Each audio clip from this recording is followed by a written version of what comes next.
Olá, bem-vindo ao Entra na Roda Talks. Eu sou Lígia Dantas, psicóloga. E o Entra na Roda, para quem não sabe, foi criado aí durante a pandemia para levar informação e conteúdo para você que está na fase de formar uma família. Nós trabalhamos com a perinatalidade, desde as tentativas até puerpério. E se Deus quiser, nós vamos chegar na menopausa e na melhor idade. Hoje nós estamos aqui com a Patrícia Grise, que é psicoterapeuta, especialista em perinatalidade, e com a Bettina Bocles, que é autora do livro Maternidade Independente. A Bettina, ela é uma profissional da área de marketing que hoje tem uma empresa chamada Kabum, na área da cannabis. Bem-vinda. Obrigada, Lígia. Que máximo muito você bom está estar aqui, viu, com Bettina? você. Muito legal mesmo. Vamos falar um pouco da história da Bettina para contextualizar vocês. A Bettina, aos 42 anos, ela tomou uma decisão que ela queria ser mãe, e eu quero saber um pouco mais dessa decisão, e ela fez uma maternidade independente.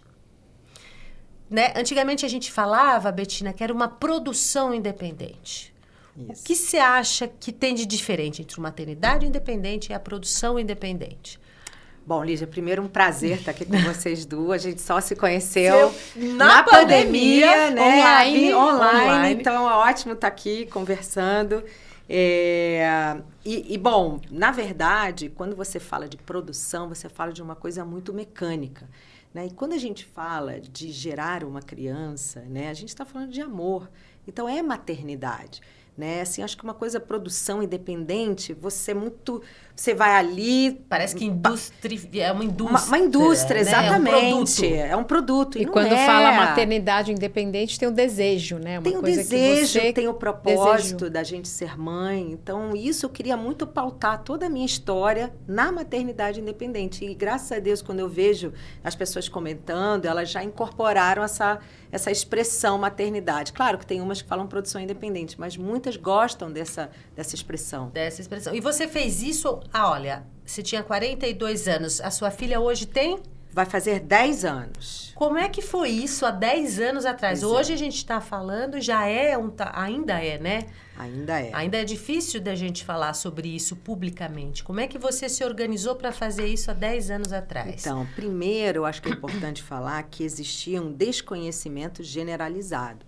Né? A gente está falando ali não só das pessoas não conhecerem nada sobre isso, como eu não tinha nada. Você ia no Google, revistas, livros, não tinha nada, não tinha blog, não tinha nada falando disso. Então, eu tive que buscar lá fora, nos Estados Unidos, uma referência que eu falo no meu livro, que é a Miki Morissette. Ela resolveu publicar a história dela e toda a experiência dela, que foi a melhor coisa que aconteceu, porque eu consegui me conectar. Ela fez um livro, isso? É um livro em 2007. Nossa. Então, ela já era uma jornalista do New York Times e ela resolveu fazer. Então, assim, foi para mim um achado, né?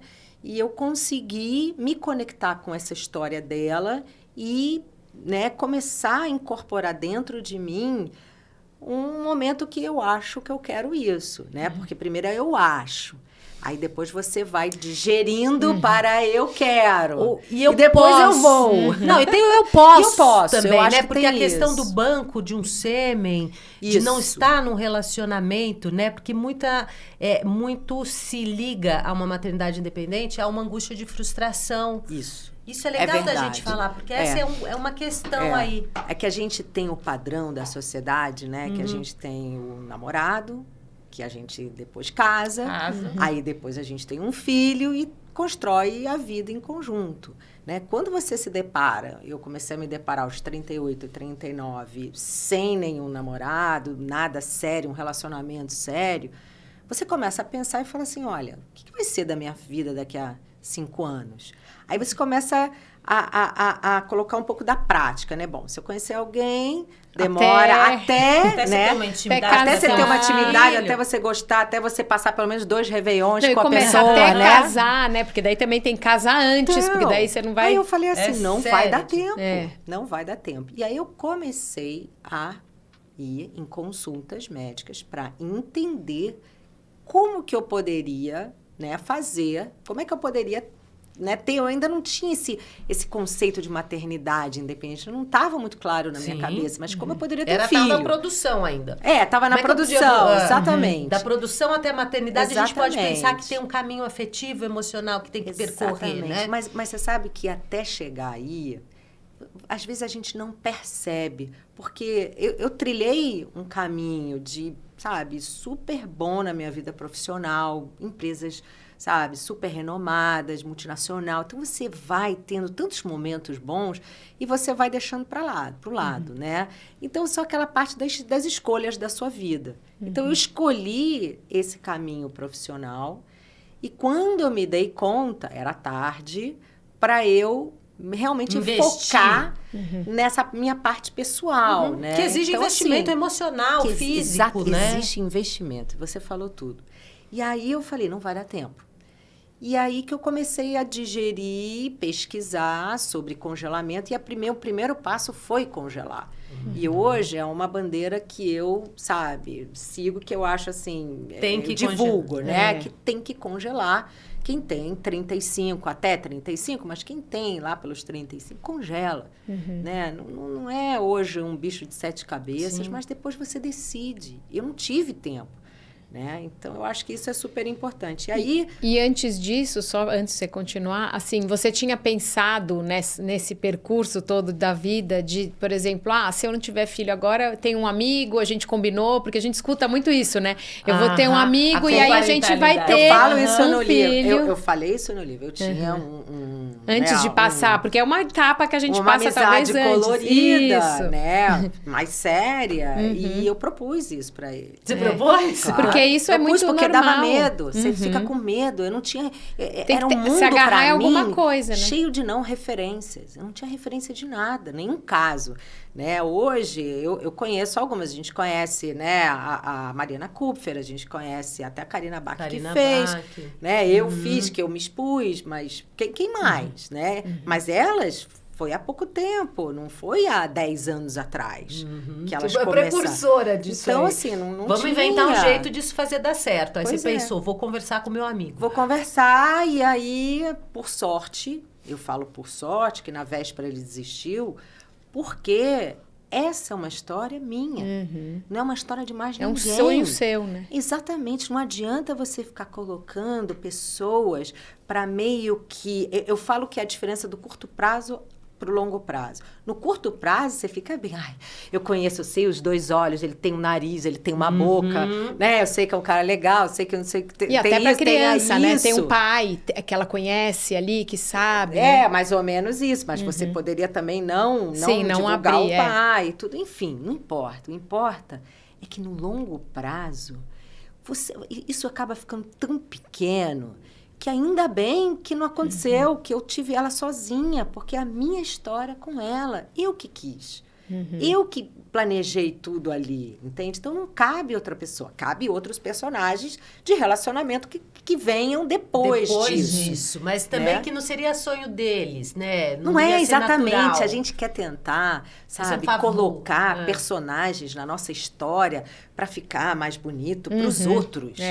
Para os outros, e não é. A gente tem que entender que essa é uma história sua e que a maturidade traz essa coisa de que você não precisa de aprovação de ninguém. Não deve nada para ninguém. E ninguém dorme com você, acorda com você para saber da sua vida todos os dias o que acontece.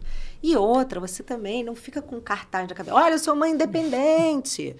Ninguém olha, ninguém pensa nisso todo dia. Você, nem eu penso mais. Né? Sou mãe independente. Não é isso. Eu acho que existe muita história, né? Isso faz parte do enraizamento, eu acho, da nossa sociedade, com algumas que ficaram presos a algumas histórias que a gente vem da própria evolução, né? Então... Mas como é que foi para tua família quando você decidiu? Engraçado, para minha família, primeiro que todo mundo soube quando eu já estava grávida de 3 meses. Né? Minha mãe, todo mundo. Porque esse foi um processo que, você sabe muito bem, que ele demanda algumas frustrações. Né? Então, assim, eu não tive sucesso na minha primeira tentativa. também na minha segunda. Eu fui ter na terceira tentativa.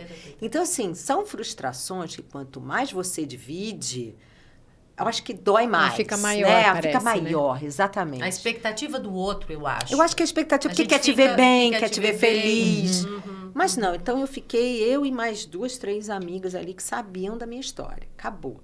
Então, quando aí eu engravidei, aí eu construí o meu discurso e aí foi muito mais fácil, porque eu estava feliz. Plena. E eu estava determinada que era isso que eu queria e acabou. Então, eu chamei todo mundo do meu trabalho, um a um. Eu fiz questão de chamar um a um dos meus pares para conversar e explicar por quê.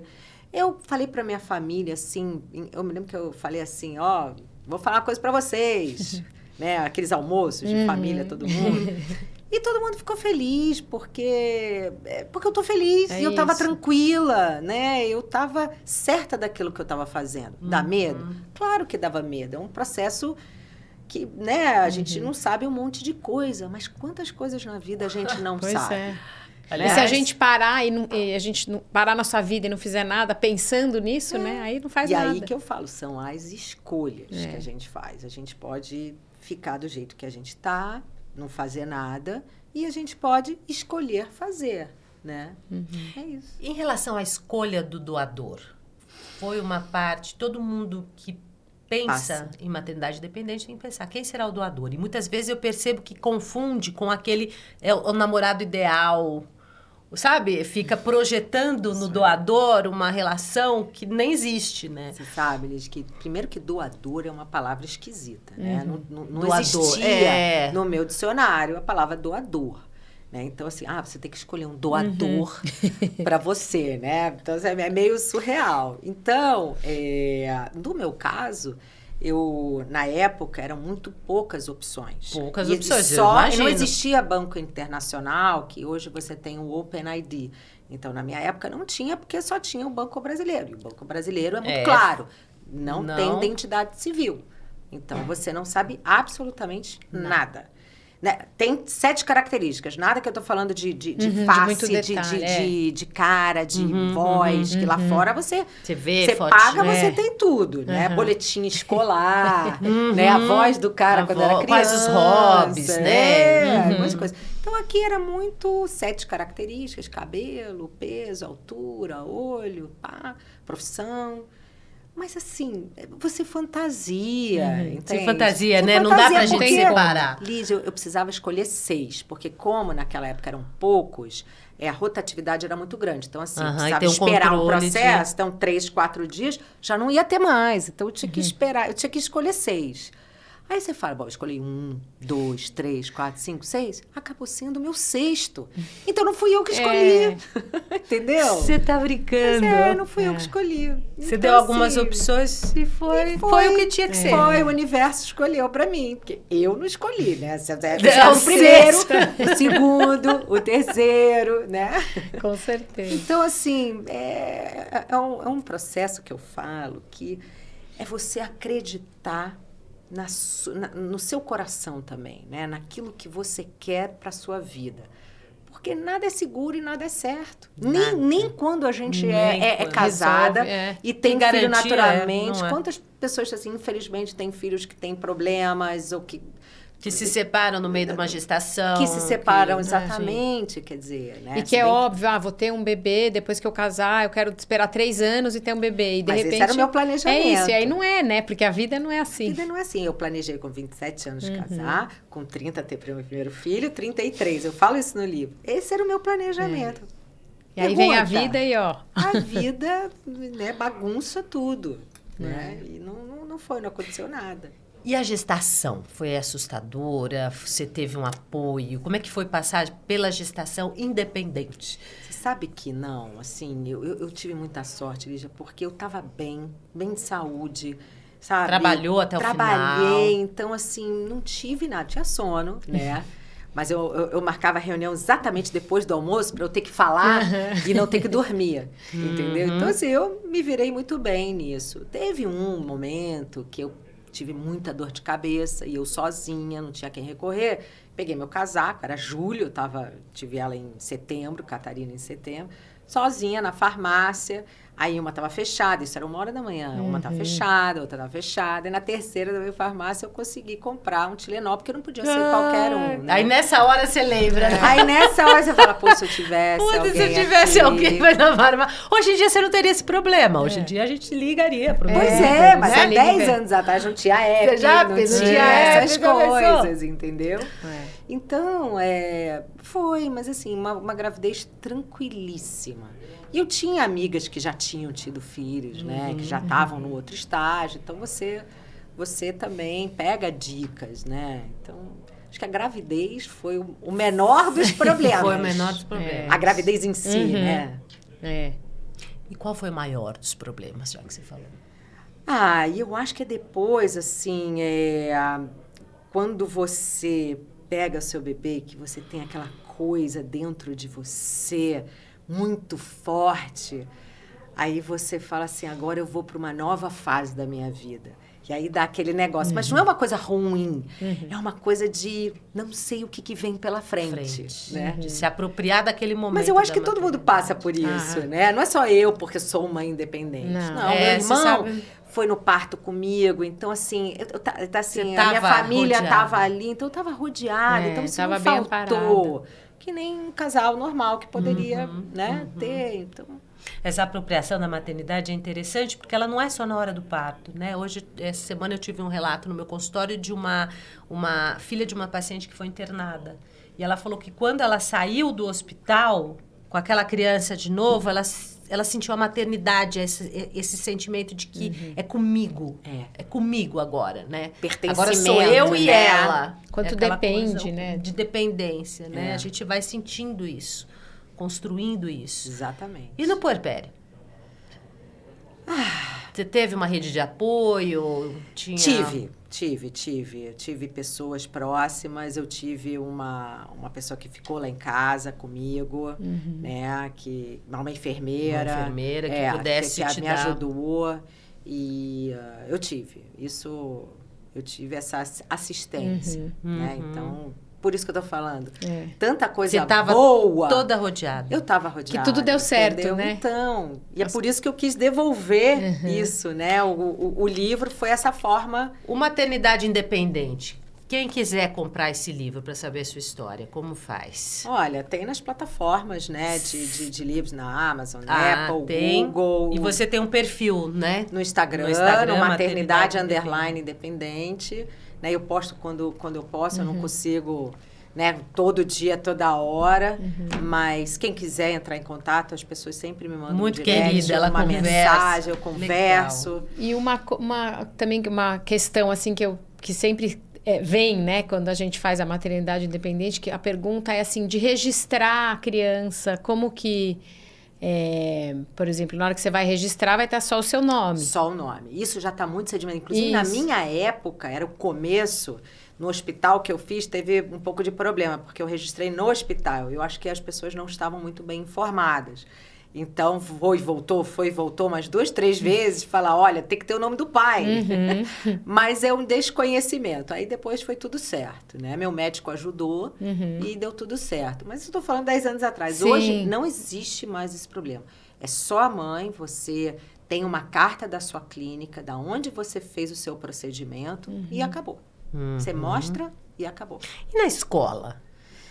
Né? Agora a gente tem o Dia da Família, né? Mas teve uma época que tinha dia dos pais, Dia das mães, né? Eu peguei uma época que só na escola dela era só Dia da Família. Não peguei essa coisa, essa divisão.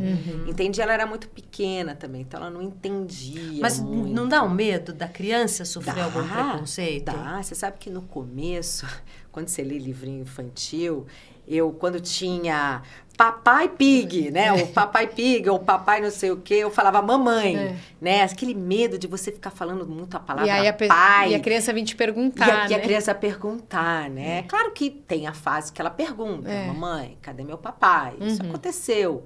Mas você acaba tentando desviar um pouco, sabe? Nas historinhas infantis que tem o pai, né? Então, E surgiu essa pergunta? Surgiu essa pergunta quando ela tinha 4 anos. Mamãe, ela foi muito enfática. Mamãe, cadê meu papai? E aí eu já tinha me preparado, óbvio, né? Planejamento. Isso com o processo terapêutico que me ajudou muito. E a minha terapeuta falou assim, olha, você responde o que ela pergunta. Você não precisa ficar rodeando, dando volta.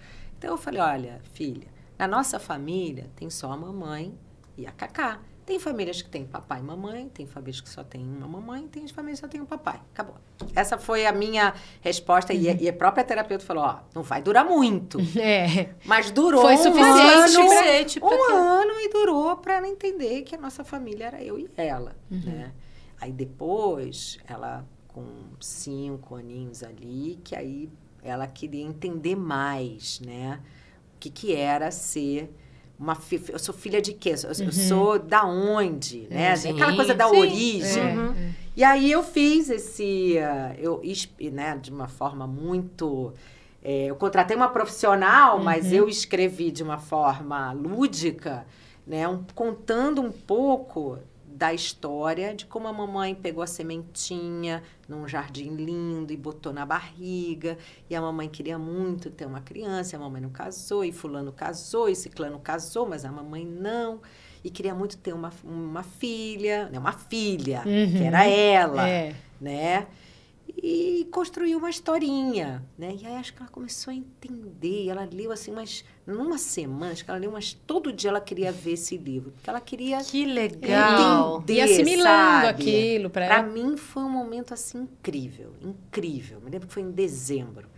E foi muito importante ter feito isso, sabe? Porque contar para uma criança de 4 anos... como contar isso? Como? E surgiu isso na terapia, essa coisa de Que desenhar. lindo livro, viu? Olha lá, editoras, vamos publicar esse livro. Nossa, a ilustradora, assim, tem a Babi, é uma pessoa incrível, sabe? Olha que lindo todo cuidado. E eu fiz isso numa gráfica, né? E distribuí para minha família, para amigos, para escola, para todo mundo ao redor dela, para as mães dos amiguinhos, para eles entenderem o que é, né? Porque muita gente desconhece o processo, não sabe o que é. Sim. Apesar, gente, da gente ter no Brasil milhares de mães solos, né? Que não são nem maternidade dependente, mas são mães que assumiram mesmo. Que assumiram a criança e vão, né? O pai está preso, ou o pai não existe, o pai sumiu, sei lá, não existe. E são muitas, né? Lembra? A gente viu uma pesquisa. Muitas. Você acha que é para todas as mulheres? Ou você acha que tem algumas mulheres que têm que pensar 2 vezes, né? Quer dizer assim, o desafio... não é para todas. Não é, Sabe né? por que ele já... Tem que pensar Primeiro, eu acho que você tem que ter 2 pilares importantes. Primeiro é o psicológico, né? Assim, é a sua cabeça. Terapia, e você conseguir ser feliz sem a necessidade de uma outra pessoa. Né? Tem pessoas que não conseguem viver sozinhas. Eu conheço várias que não conseguem. Então, quando você consegue curtir a vida, curtir momentos com você, gostar de você, sabe? Aí eu acho que já é um passo. E o outro é o financeiro, né? Você ter uma um filho sozinho é uma despesa, né? Você não pode pensar só quando você está amamentando 2 anos, 3 anos. Você tem que pensar que vai ter escola, vai ter não sei o quê, médico, vacinação. Acho que na hora da vacinação você já... Tem um monte de coisa pela frente, né?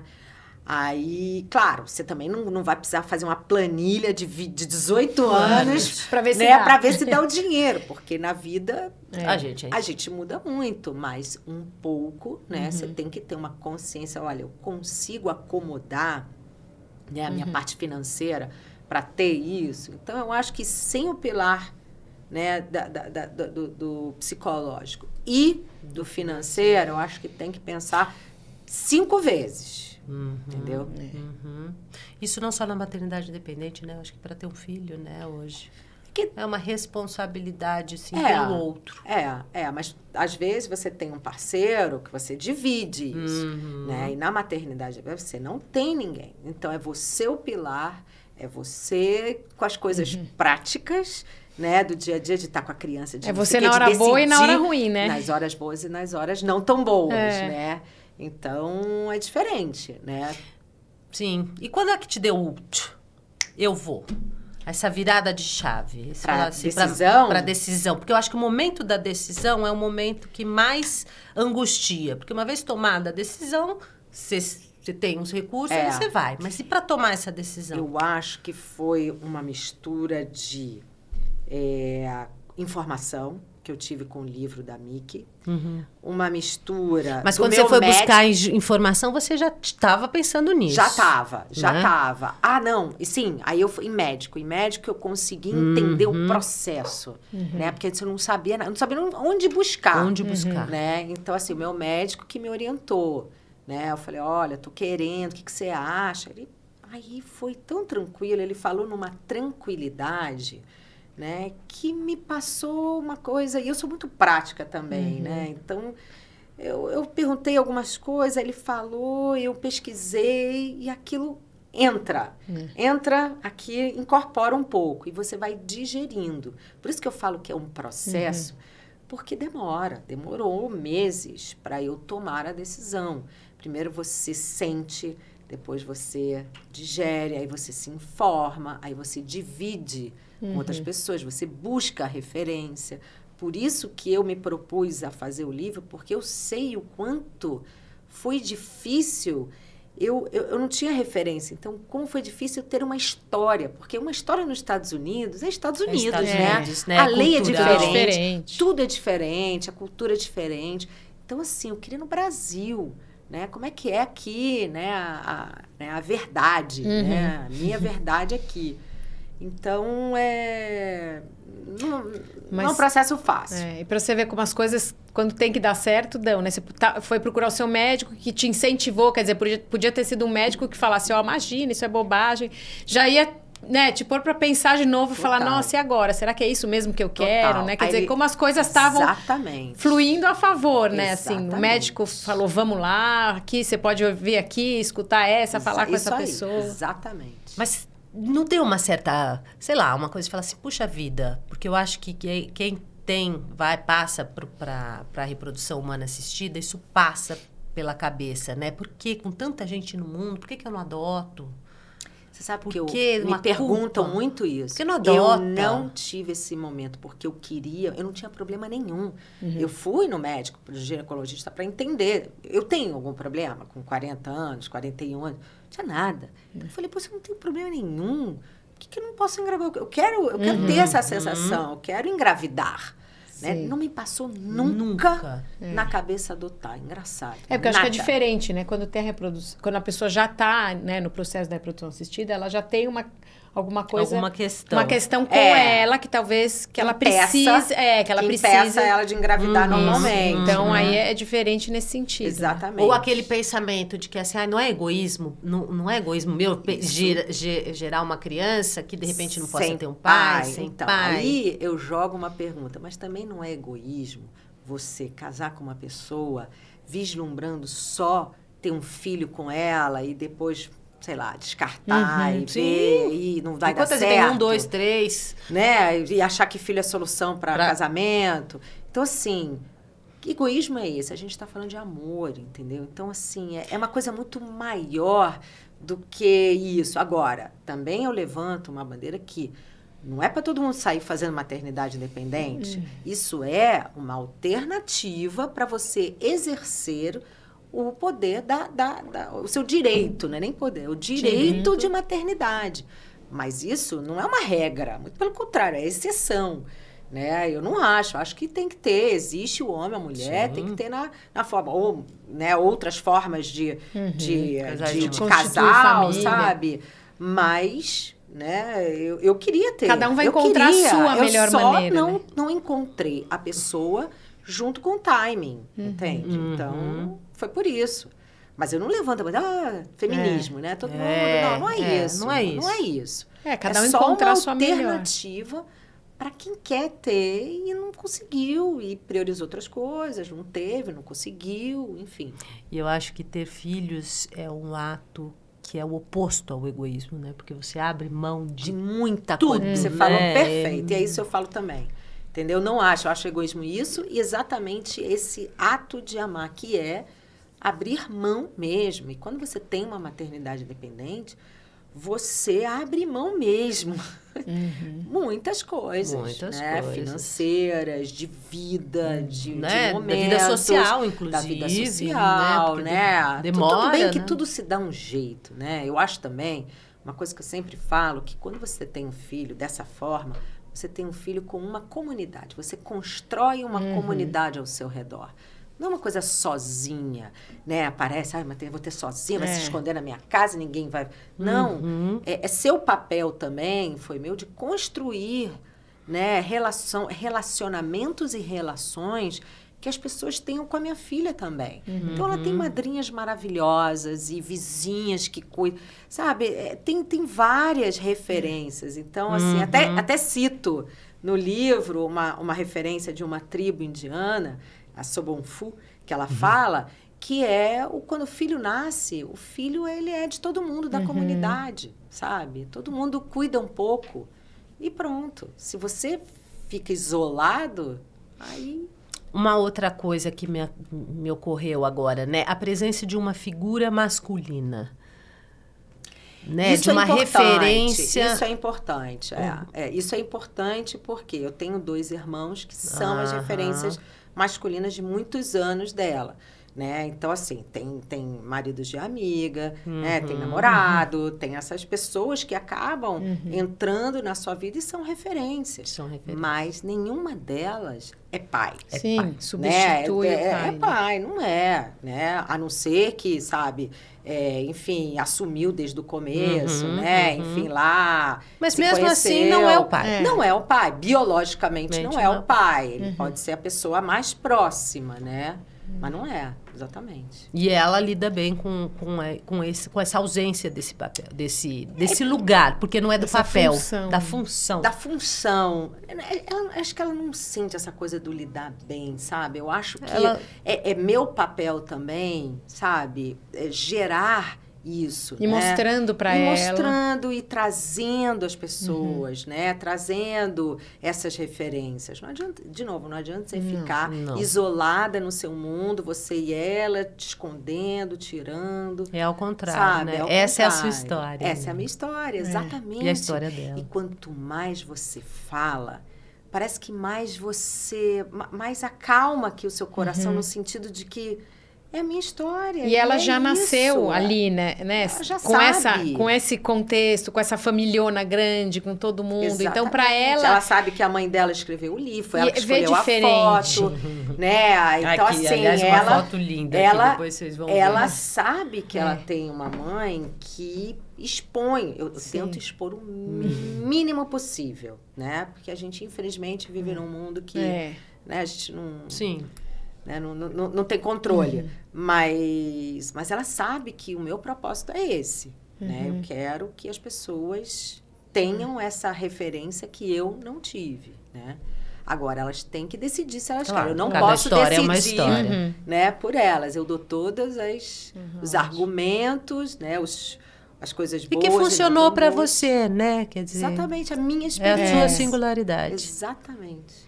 Bettina, muito obrigada. Imagina. Gente, como é gostoso conversar com você, viu? Eu adoro Sempre falar muito disso. esclarecedor. Muito Obrigada. legal, porque é um Imagina. assunto muito importante e vai ajudar bastante E tem muita gente, viu, que tá procurando isso mesmo. mais, Eu acho né? que talvez as mulheres como você acabaram focando aí na carreira, focaram em ganhar dinheiro, né? E agora estão pensando aí, deixaram esse investimento na vida pessoal. Eu não digo nem da emocional, eu digo na pessoal mesmo.